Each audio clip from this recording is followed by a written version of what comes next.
Oh, thank you, thank you. The work that you're doing, you know, it's it's been a grind. All's good on your end? Everything's good on your end?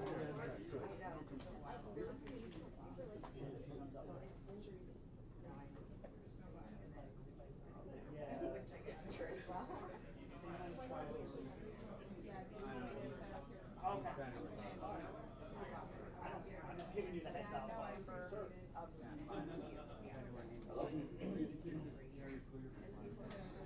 Trust me, you flip the flag back. I put it back. You want me to undo it? No. They just set it on that we could just. It was making you, my rebellion was bringing you a small amount of joy. Yeah, like. Very. There was a pattern just threaded. I guess just set on your image.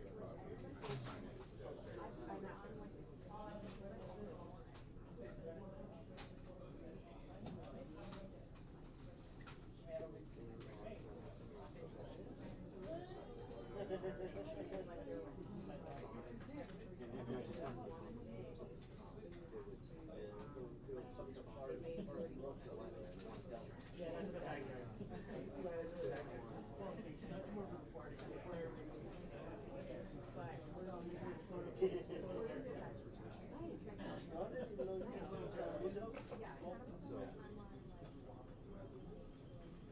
Cool.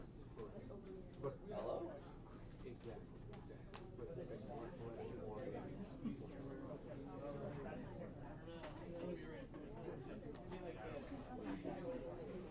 Yeah, I don't have a hot pot, so that's my Elements or I know.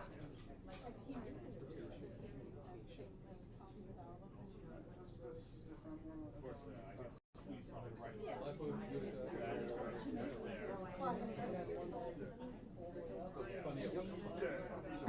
Here's much as I can get.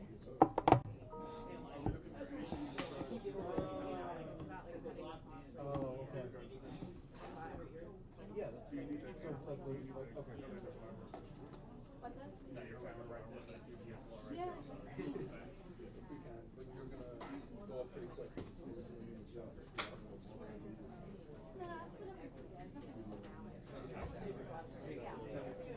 Go ahead. Yeah, sure. How about transitory? Yeah. Actually, this is separate. Okay. I'm gonna switch. I'm gonna actually transfer, the on-off guard. No deadline. That way I just read. Right where you're saying it's right where Might even have this.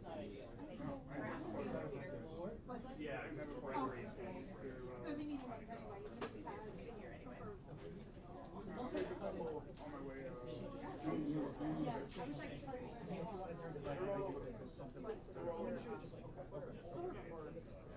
That's right.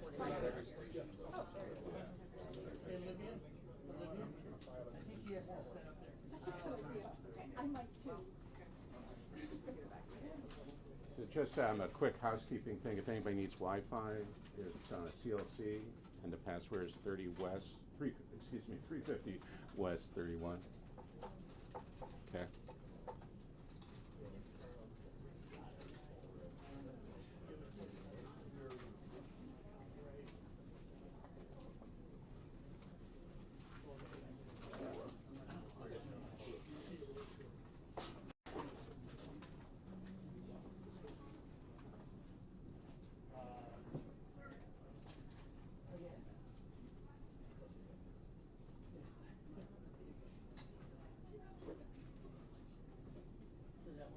Yes, perfect. Thank you so much. I really appreciate it. I did all the work. Now you get half my salary.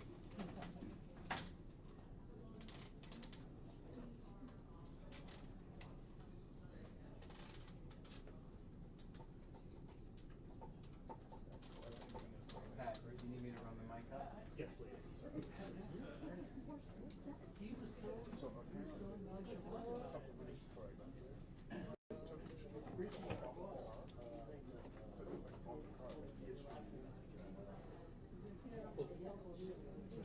That was the one yesterday. There was a police van that was chasing the kid when he was running.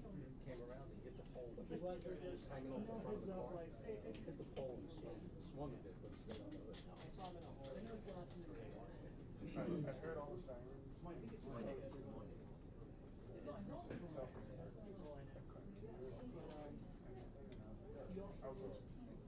And I figured out where it was. Well, the guy was under the car, right? The pedestrian was under. That car was stuck. I was shocked. When I called them,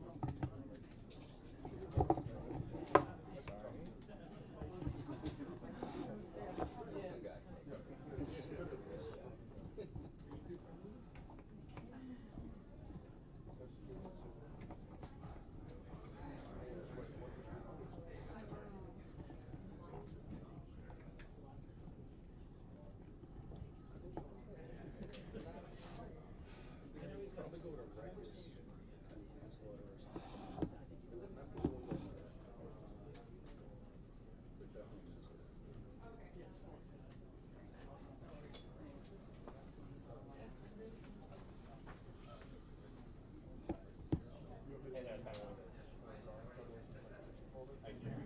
and I got my backpack training.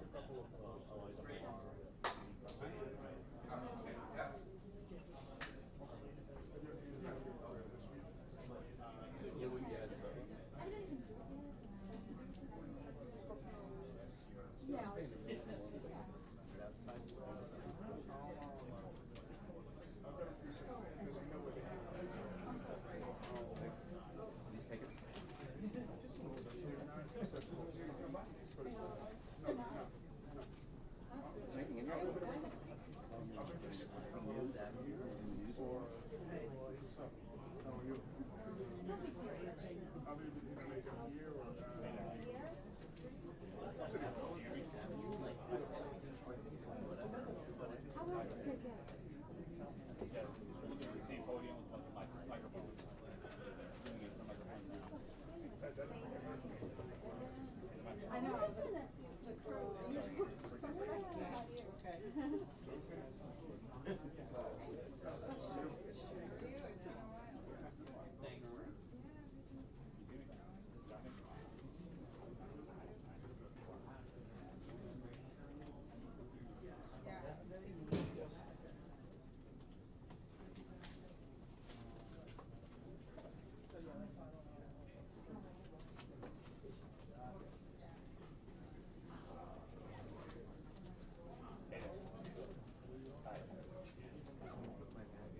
Yes, correct.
be starting in about 5 minutes, okay?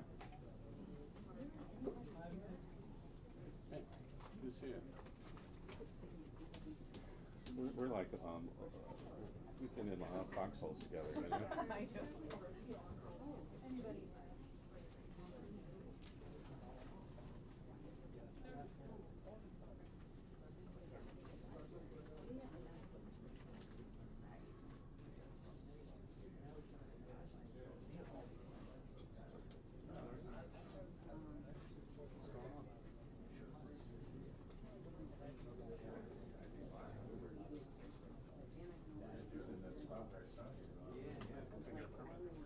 There's one chair right there that you might grab or in the middle. Yeah. Thank you. I'm okay with that.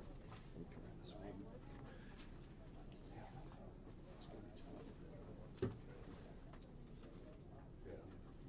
Maybe put one chair right there. Yeah, let's put in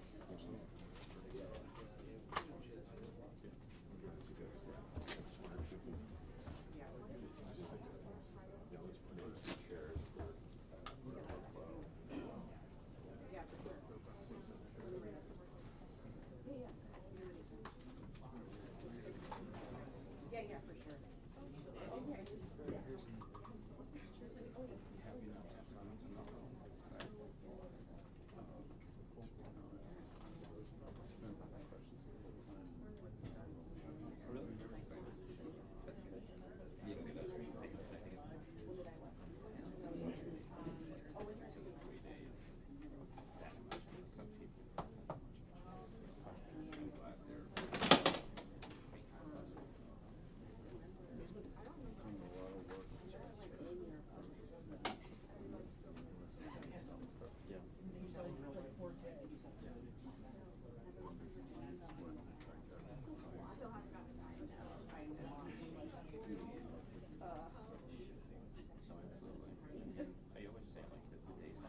It's hard for me to be part of it is also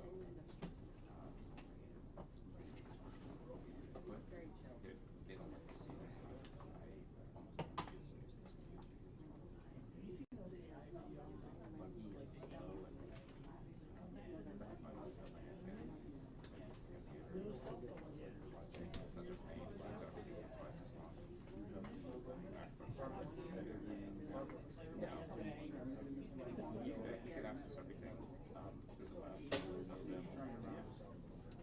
Yeah, for like security reasons, they don't want that, but like, yeah.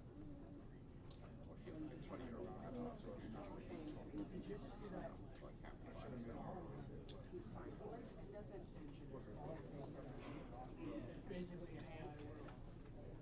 And one of the ones that's been out,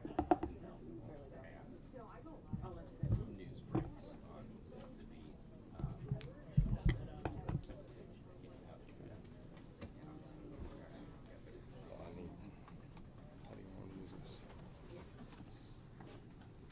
Let's see. We're gonna need a little space on this podium first, folks.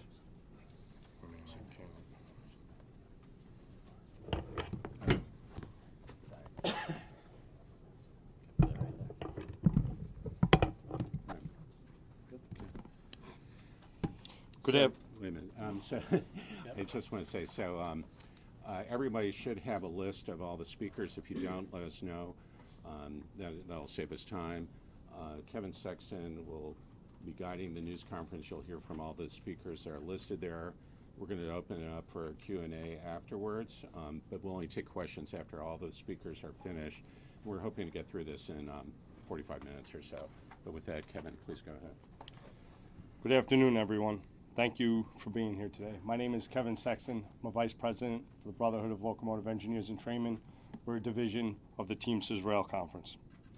Joining me today are representatives from the 5 unions that make up the Long Island Railroad Bargaining Coalition. From the Brotherhood of Locomotive Engineers and Trainmen, Vice President James Lewis, General Chairman Gilman Lang. From the Brotherhood of Railroad Signalmen, Vice General Chairman James Sokolowski. From the International Association of Machinists and Aerospace Workers, District 19, General Chairman Sean O'Connor. From the International Brotherhood of Electrical Workers, General Chairman, Local 589, Jeffrey Klein. And from the Transportation Communications Union, National Vice President, Nicholas Peluso. At this time, I'd like to invite Jim Sokolowski to the podium to say a few words. Thank you, Kevin, and thank you everybody for being here today.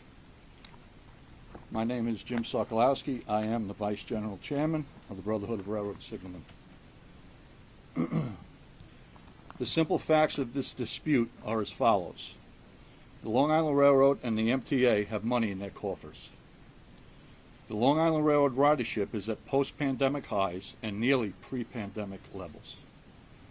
The Long Island Railroad is setting new records for on-time performance. Therefore, the Long Island Railroad Bargaining Coalition is willing to accept the terms of the contract already reached on the property for the first 3 years, 3%, 3%, and 3.5%, but have proposed the fourth year that will make up the difference in the cost of living in the area in which the employees live. This is not greedy. The MTA can afford it, and now it's time for them to take care of their workforce. With that, I'd like to hand it over to Mr. Sean O'Connor of the IAM. Thank you. Good afternoon, everyone. My name is Sean O'Connor. I serve as a General Chairman of District 19 of the International Association of Machinists. Our union proudly represents hundreds of members on the Long Island Railroad, skilled men and women who keep this railroad running safely and reliably every day. We're here today as part of a bargaining coalition of unions at the Long Island Railroad. Together, we are united in our efforts to negotiate a fair and equitable contract under the framework of the Railway Labor Act. This coalition represents not only our members, but the broader workforce that makes the Long Island Railroad one of the best commuter railroads in the nation. Unfortunately, instead of working toward meaningful solutions at the bargaining table, the MTA and Long Island Railroad have chosen to demonize our members in the press. This is both disappointing and unacceptable. Let me be clear. Our members are not the problem. They are the reason this railroad operates day in and day out. They are mothers, fathers, neighbors, and taxpayers who dedicate their lives to serving the riding public. When we advocate for better wages and working conditions, we are simply exercising the rights guaranteed to us under federal law. The Railway Labor Act exists to ensure fair bargaining between carriers and labor organizations. We're following the law. We are following the process, and we will not apologize for doing so. What we seek is a modest, real wage growth that keeps pace with the rising cost of living and reflects the essential work our machinists perform. Our demands are not excessive. They are fair, reasonable, and long overdue. We call on the MTA and the Long Island Railroad to step back from the rhetoric and get serious at the bargaining table. Stop vilifying the very people who keep this system running. Show the same commitment to fairness and responsibility that our members show every day on the job. We stand united with our coalition partners, and we will continue to fight until we secure a contract that respects the work of our machinists and provides the stability and security our families deserve. Thank you. Next up is Jeff Klein of IBW Local 589. Thank you, Sean. I got it. Thank you. Good afternoon. My name is Jeff Klein. I'm the General Chairman of the International Brotherhood of Electrical Workers, Local 589. I have the honor of representing the nearly 1,000 electricians who work every day on the Long Island Railroad to ensure that the riding public gets to where they need to go to safely and comfortably. That being said, it's unfortunate that we are here. It's unfortunate that the Long Island Railroad has spent more time over the past several days negotiating in the press than it has spent in the last 2 years negotiating with this labor coalition. The Long Island Railroad would rather negotiate in the headlines than at the bargaining table. That is a simple fact. They have intentionally misled the public of our position in an attempt to build public resentment against the very employees they claim to revere. Not too long ago, our coalition's members were heralded by the Long Island Railroad as heroes moving heroes.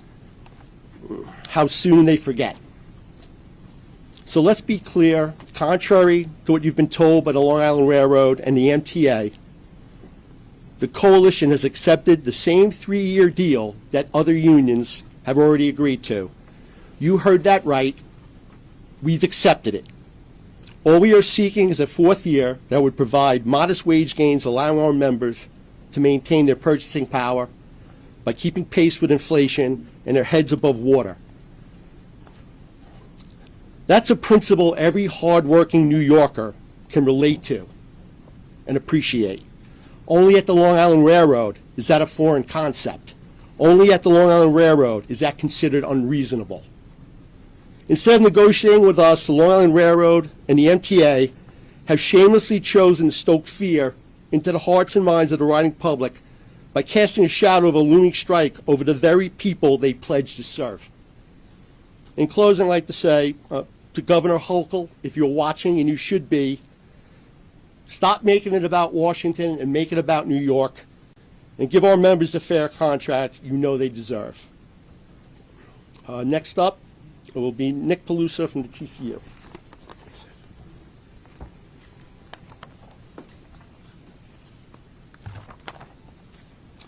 Good afternoon. My name is Nick Peluso. I am the National Vice President of TCU IAM. We are proud to represent over 1,300 craft employees on the Long Island Railroad. Our members include train operators, train dispatchers, ticket agents, cleaners, and ushers, just to name a few. For over 2 years, we have been involved in negotiations with the Long Island Railroad and the MTA. For over 2 years, we have heard excuse after excuse for why our members cannot receive a fair contract. The clock has finally ran out, and the time for excuses has come to an end. Our members have made it clear they expect a contract that actually allows them to make real wage gains. Unfortunately, the Long Island Railroad has refused to offer a contract that meets that demand. And our expectations are nothing spectacular. They are extremely fair and more than reasonable. Workers who keep Long Island Railroad moving every single day deserve raises to keep up with the rest of the commuter rail industry. Unfortunately, it appears the Long Island Railroad and the MTA have convinced Governor Hochul that their hands are tied. So instead of working with labor to reach a productive solution, Governor Hochul has decided to play games of political convenience, and the worn-out blame game of blaming the current administration. This is nonsense. She knows it, we know it, and the riding public should know it. We are proud to partner with this coalition. It's great to work with all these true labor leaders, and Kevin's done a great job as our spokesman. We are confident we will secure an agreement that meets our members' expectations, and we won't stop fighting until we do.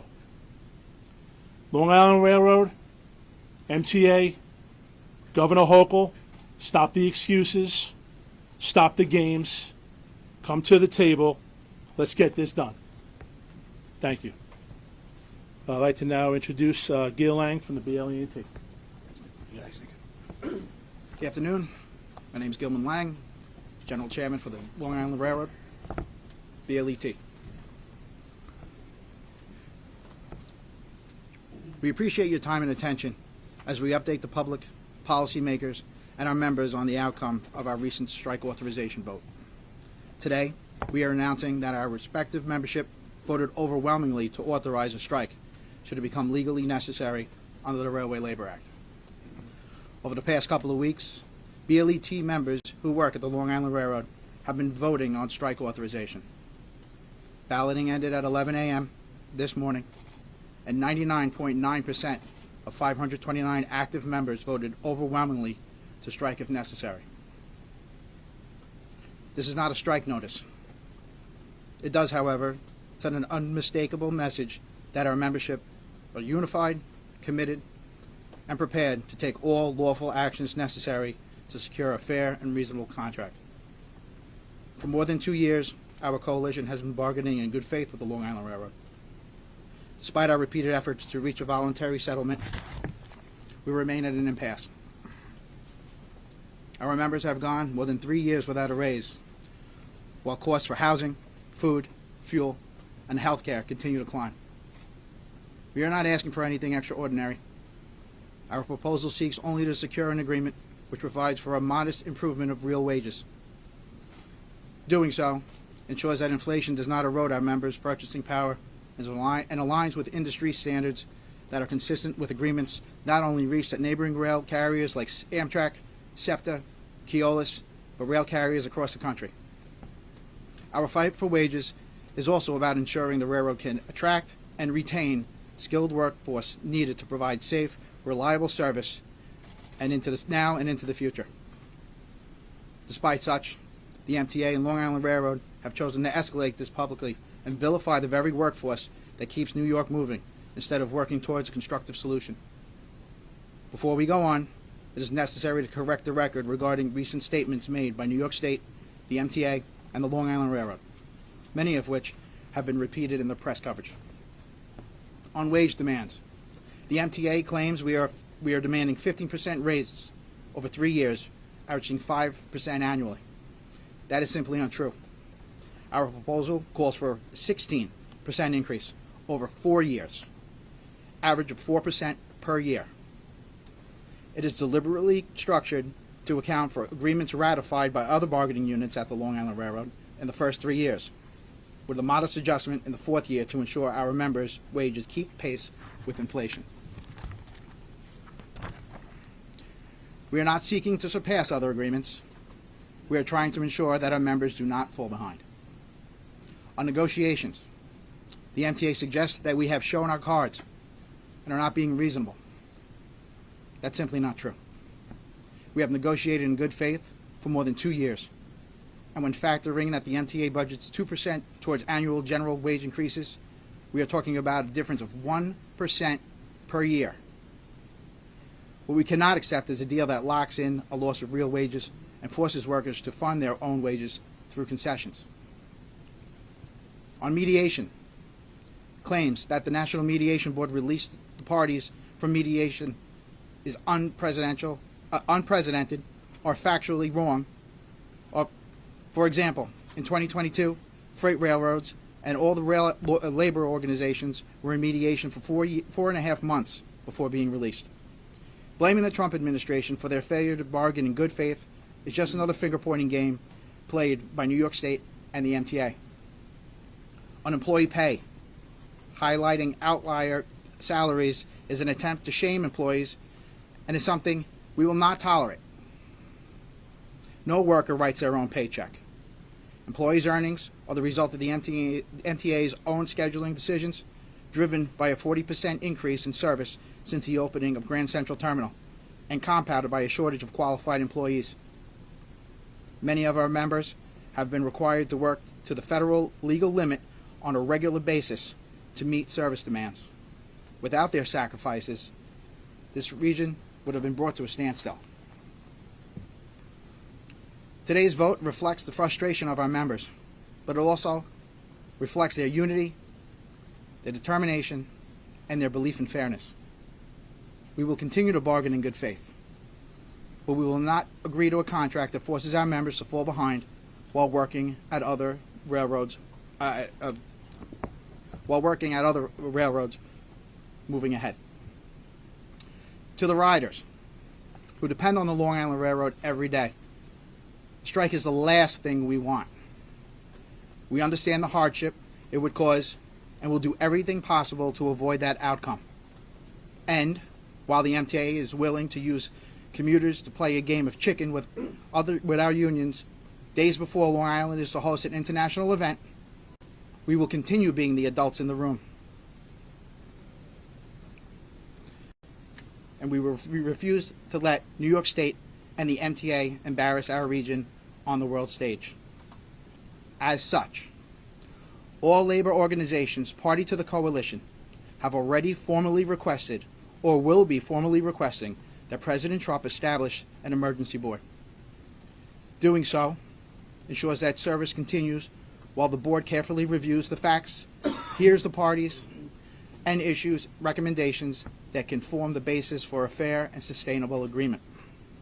Again, let me repeat, the 5 unions that comprise the majority of the Long Island Railroad unionized workforce have either already requested or soon will request with federal authorities that a presidential emergency board be formed to make recommendations that could lead to a contract settlement. This action does not mean a strike won't happen, but it does mean that it won't happen now. It also means that we are availing ourselves to the steps of the Railway Labor Act so that hopefully it will lead to a settlement. Jim Lewis from the BLET will present an approximate timeline for the Presidential Emergency Board. Good afternoon. My name's Jim Lewis. I'm the National Vice President for the Brotherhood of Locomotive Engineers and Trainmen. I'm the I oversee the passengers properties that represented by the BLET, along with one of them being Long Island Railroad. To explain what we're talking about here, under the Railway Labor Act, Section 151 or 159A, there is a special procedure for commuter service. And there is, under paragraph B, a request for the establishment of the emergency board. And I'll read this to you. If a dispute between the parties described in the subsection A of this section is not adjusted under the foregoing provisions of this chapter, and the President does not, under Section 160 of this title, create an emergency board to investigate and report such disputes, then any party to the dispute or the governor of any state through which the service has been the subject of the dispute is operated may request the President to establish such an emergency board. So, what does that mean in language here? To give you a little background, I've already done 5 previous PEB boards here in the last 10 years. So what I'm going to give you is the latest one that I was involved with over on New Jersey Transit, and how a kind of a timeline would be, because I think that'll be a question that a lot of people will be asking. If the President, he shall put the board under the next section that says if he does get a request that he shall go and establish a board. If we looked at how it was done under New Jersey Transit, a board would be established somewhere around this 18th of this month. So then what happens is there's a 120-day status quo, and during that time the establishment of the board would be on. Within 30 days of the board establishment, which would be right around this 18th of September, they would then have hearings, and then they would give their recommendation. So the recommendation to the President would be middle of October. And then if there is no settlement between the parties from the recommendation of the board, the National Mediation Board then holds a public interest meeting to see if they can also try to get both sides to agree. And if that does not occur, then in January that 120-day period runs out. But the unique item of Section 9, and it only applies under the Railway Labor Act to commuter service, you can have a second PEB board, which was done over on New Jersey Transit here, if everybody remembers here, just several months ago. The status quo would then, with the second board, would also maintain. Each party would then submit basically a final offer, and a second board appointed by the President. It would be a different usually it's a 3-person board. It's usually 3 new individuals on the board, and they usually get them from the National Mediation Board. They are trained mediators and arbitrators that are known in the rail industry and know how the railroad works. They would then give another recommendation, and then you would have another 60-day cooling off period, which would bring middle of May if either party could not come to an agreement. That's when either side could go to self-help. But what this does, by requesting this under our act, this will, ensure one thing, that the riders will be covered here. And the question is, why are we making this request? We have watched over the past week the Long Island Railroad, the MTA, and the governor attempt to spin the narrative of this 2+ year contract dispute. I'm not sure if it's for lack of knowledge of the Railway Labor Act on their part or for some other reason. Instead of moving to the next step under the Railway Labor Act process and requesting the establishment of the Presidential Emergency Board, which has been around now established 99 years ago and was done, as I said, just a year ago across the river for New Jersey Transit, they started a scare campaign with press conferences, signage at stations, just to name a few, which results in the customers on the Long Island Railroad wondering if their train will be running. These passengers, they're our friends, our neighbors, our family, and they should be treated much better than we've seen over this past week. This is why the 5 unions decided to be the grown-up in the room and request President Trump to appoint a Presidential Emergency Board per the Railway Labor Act and allow both sides to present their proposals to the board. I can say in my 49 years in the rail industry, this request by the unions is a first. But we need to move the contract disputes to a settlement and still support the riding public that supports us. I thank you, and I'll turn it over to Kevin Sexton for questions. Thank you. And so, again, we'll have like 20 or 30 minutes for questions. Yes? Just to clarify, asking for the Presidential Emergency Board, that effectively means it's going to happen. Is there anything that would suggest that the White House would say, nope, we're not doing this, your strike deadline holds?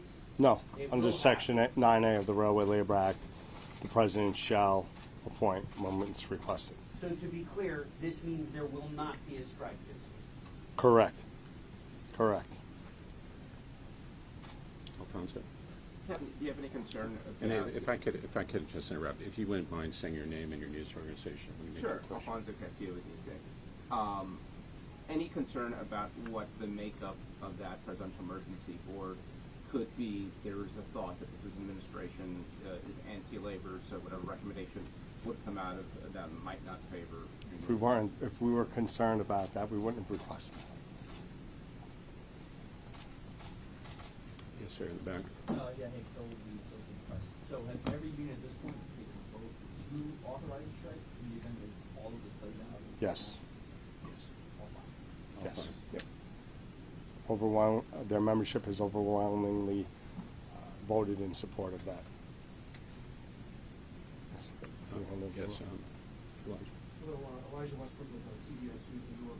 So just to get a better understanding, you guys will not essentially go on strike this week, right? Correct. That's a good understanding. But what do you tell riders who are still feeling a bit on edge about the potential outcome of all this playing out? And there's been talked about for quite some Sure. time.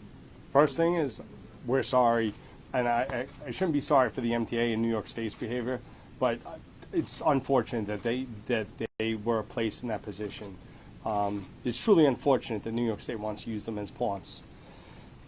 What I will say is we're doing everything in our power to secure an agreement. And again, it's exceedingly reasonable what we're asking for, so we would just ask them to understand and bear with us as we go through the process. But unfortunately, the MTA will continue to play their games and scare people. Maybe after today, they might dial it down a little. That's our hopes, because all the rhetoric came from them. Stefanos? Hi,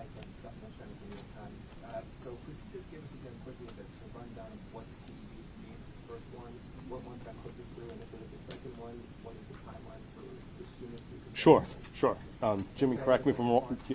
And the second part is just that in terms of the negotiation, Are work rules going to be on the table in that sense if you are still seeking the decision? Work rules were never a part of the conversation. Again, this is more nonsense from General Lieber and the MTA. Respectfully, they've never come to the table to talk about work rules. At the end of when it was likely or there was a release that was about to occur, then they came in, they wanted to talk about work rules. They only presented it to 2 of the 5 bargaining units, despite the request from the NMB. So it was all nonsense, never meant anything. And if I could jump in here, the fact sheet that all of you received, and if you haven't, we have them outside, that gets into some of these issues too. I wanted to flag that just to save some time. So to the first part of your question, and please don't quote me on it, and Jimmy, correct me if I'm wrong, if with the first PB, that should put us right around mid-January. And if the parties aren't able to settle by the time second PEB and the cooling off period runs out, you're looking about mid-May. The dates are approximate based on when the requests are made. But if this process plays through to the end, you're looking about the middle of May next year when the process has been basically exhausted and absent a voluntary settlement. Then you're looking at self-help right around, I would say, May, middle of May. In the middle, though, around mid-January, is when you could potentially for a strike then, and that's the second. There is, but it's premature to go there now. Yes, right. Ryder Bart from Politico. Are you asking for a Fed because you think it's advantageous to negotiate in the middle of a re-election year for the governor instead of now? So there's a million factors, but nobody's targeting this. This is just unnecessary what they're doing. I mean, think about this. We have a Ryder Cup in less than a week, and they want to embarrass us on the world stage. We've never seen it happen like this. Like Jim said, in 49 years of railroading, he's never seen unions request a presidential emergency board. Yes, please. So what are your Hey, members? can you say your news, please? Okay, I'm Marla Diamond with 1010 Win. So Hi, Marla. your members have been living without a raise since 2022. Inflation has soared. What do they think of the possibility of having to wait until May? Well, so here's the deal. They are in support of the situation. Absent a PEB and going on strike now, does that mean you're going to get it? Does it mean you're not going to get it? The basis of the PEB gives a recommendation for the parties to work around, so that's something that we'll work towards. Does that make sense? Yes, sir. Oh, hey. If you're confident in the position, why not go on strike? Why not go on strike? Honestly, it was reckless what they're doing. So you want us to go on strike right before the Ryder Cup and just hang out there. We didn't think that was responsible. So this is the path we chose.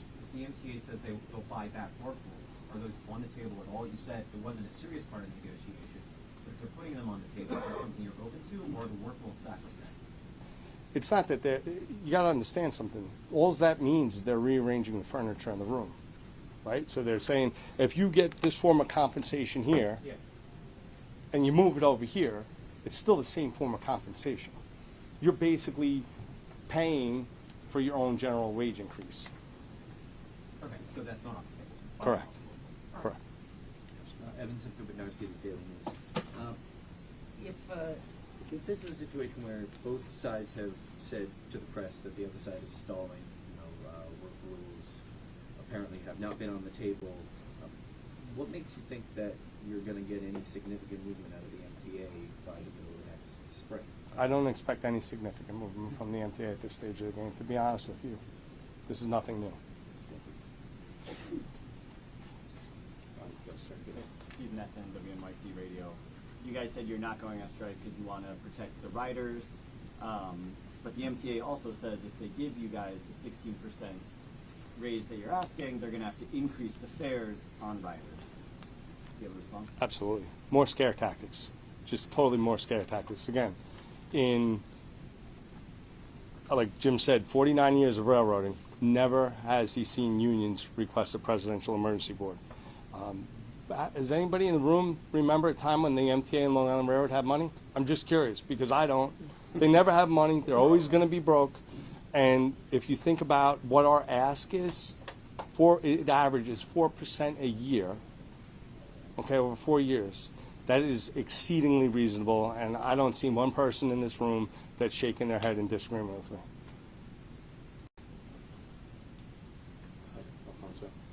I know you all said the unions are unified, but clearly that's not the case with all the unions. The unions representing more than half of Long Island Railroad workers have already accepted a contract. Can you address that rift that has at times gone public with Smart and Anthony? Yeah, I mean, I'll address it. You're saying it's a rift, and I don't see it as a rift. And other unions have their own positions, and they have their right to that, and I respect that. Similarly, we should be respected as well. Just You know? to clarify, they're not more than half. You dispute that they represent more than half? Absolutely. If I could jump in here, it was indicated to us at the beginning of negotiations by MTA that this coalition represents 55.8% of the workforce. You'll notice that as one of the details in the fact sheet. 55.08, but yes, that's based off of the Long Island Railroad's numbers that were given to the National Mediation Board. Again, more lies from them. Yes, sir. I got one more quick one, Andrew said for Channel 4. Can you just clarify, you're saying that you accepted the 3 years, but want a fourth? Yeah. That's So, not accepting. If the we offer is 3 years, you're rejecting that offer. So we're accepting the 3, 3, 3.5, those general wage increases for those years. However, if you take the period that the agreement covers, that doesn't meet pace with real wages. You're at the end of the contract, your money doesn't go as far. So the way you offset that is you go out an extra year. Okay, so that's this whole thing that everybody's talking about. We go out an extra year for a fourth year at 6.5%. And if you average the 6.5 to the 9.5, that it averages 4, and that is standard. Actually, to be honest with you, that's at the low end of what the industry. You know, for the period that the agreement covers, neighboring railroads, commuter railroads, and even the freights are well above 4. They're 4.5. You know, when you take a 7-year agreement, 0.5% a year, it adds up quick.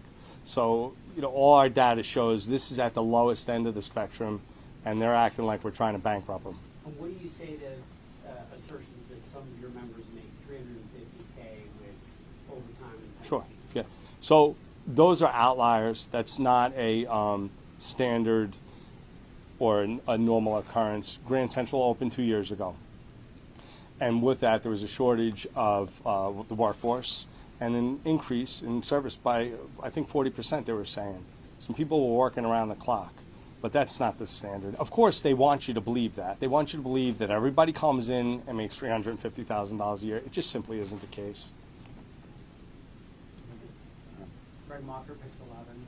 Just back to the work rule clarification of where you are on that. Does that mean no discussion of it is on the table? One thing that keeps coming up, or I've heard mentioned, is that the engineer that gets paid a certain amount to move a diesel truck, to move a diesel engine within a yard. Yeah.